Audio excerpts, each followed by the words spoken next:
படிக்கிறேன். நம்ம பொதுவாகவே என்னென்ன பூக்கள் தெரியும், ரோஜா, மல்லி அந்த மாதிரி தானே தெரியும். ஆனா சங்க இலக்கியத்துல கவிதை எழுந்த குறிஞ்சி பாட்டுல 100 பூக்கள் பேரை பத்தி சொல்லியிருக்காங்க. அந்த 100 பூக்கள் பேரை தான் உங்களுக்கு நான் சொல்ல போறேன்.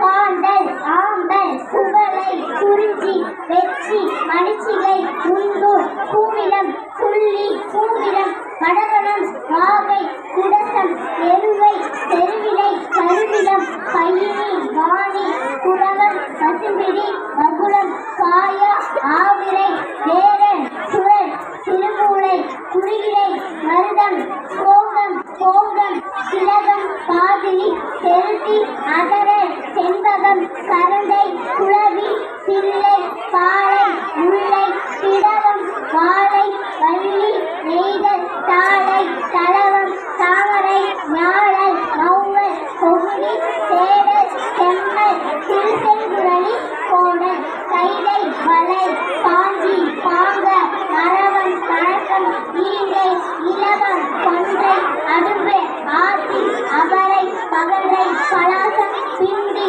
சித்திரம், வந்தி, சிந்துவாரம், கும்பை, குழாய், தோன்றி, நந்தி, நரகம், புன்னாகம், பாரம், தீரம், குறுக்கத்தி, ஆரம், கால்வை, புன்னை, நரந்தம், வேங்கை, புலகு, செங்கோடு வேலி, தேமாம்பு, குறுநெல்வெள்ளி, மாம்பு, பஞ்சங்குள்ளை, செங்கல்காரி, கரும்புகளை, நாகப்பூ, மல்லிகாரி,